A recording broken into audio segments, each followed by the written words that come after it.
serving our purpose today, and here we go. That's awesome. I think it's like number 18 or something. 19. Yeah.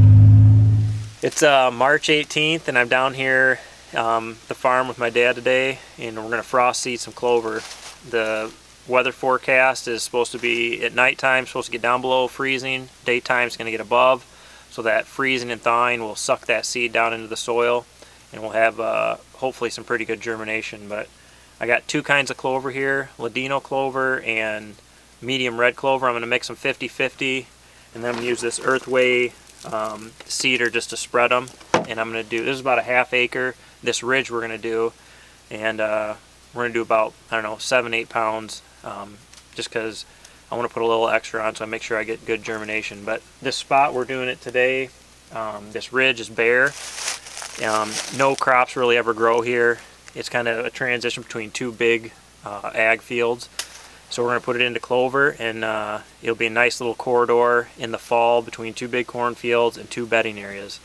And we're going to pick one of these big oak trees and get a setup in it, and hopefully get a big buck in the early season. But we're going to do probably 4 or 5 of these clover plots today. This is the only one that's a brand new one, I think. All the other ones were just kind of overseeding existing clover plots. So one of my favorite food plots is clover, and it's just because it's easy to do. You really don't even have to tear up the soil. And there's even been food plots where I've just seeded right over the existing grass and everything, and that clover comes up in it, and a lot of times it just takes over. So it's a pretty easy food plot to get going if you're just starting to get into food plots. So that's what we're going to do today, and we're going to get out here and get it done.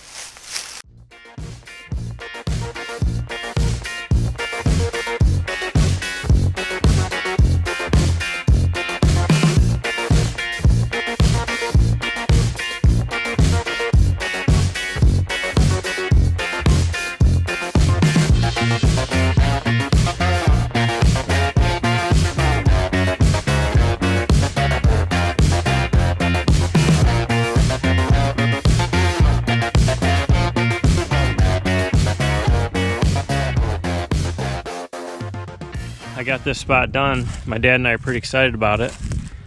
As you can see, it's nice long ridge here. It's hopefully all gonna be in clover. We're gonna need some rain, obviously, but we got perfect trees here. A lot of the trails come up out of this bedding area right here and behind me.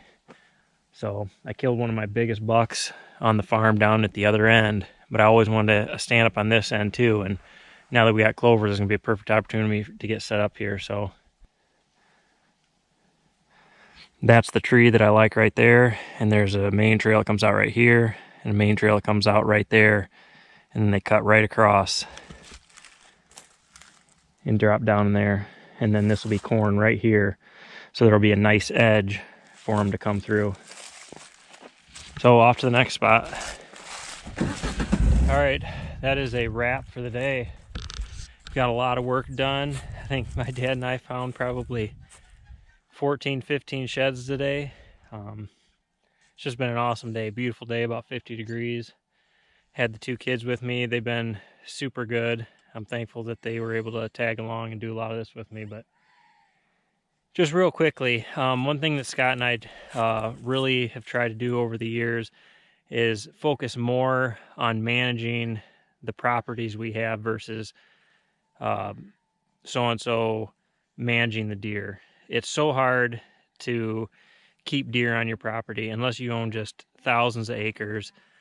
Deer just don't know property lines. So Scott and I kind of focus on each year trying to pick one thing that we can do to make our properties better. So just pick one thing each year and try to just pick a project and do it and make your property better. If you make your property better, it's more likely that the deer are going to be on your property, the turkeys are going to be on your property, and they're going to spend more time there. It's impossible to keep deer 100% on your property. It's just the way it is, and it's one thing you just have to accept in the hunting world. So, I mean, I think every year for the last 5 or 6 years, one of the biggest bucks, if not the biggest bucks that I had on camera consistently got killed by a neighbor or somebody else a mile away. So I have just reserved myself to the fact that I just need to do the best I can to make the properties that I have to hunt the best that they can be.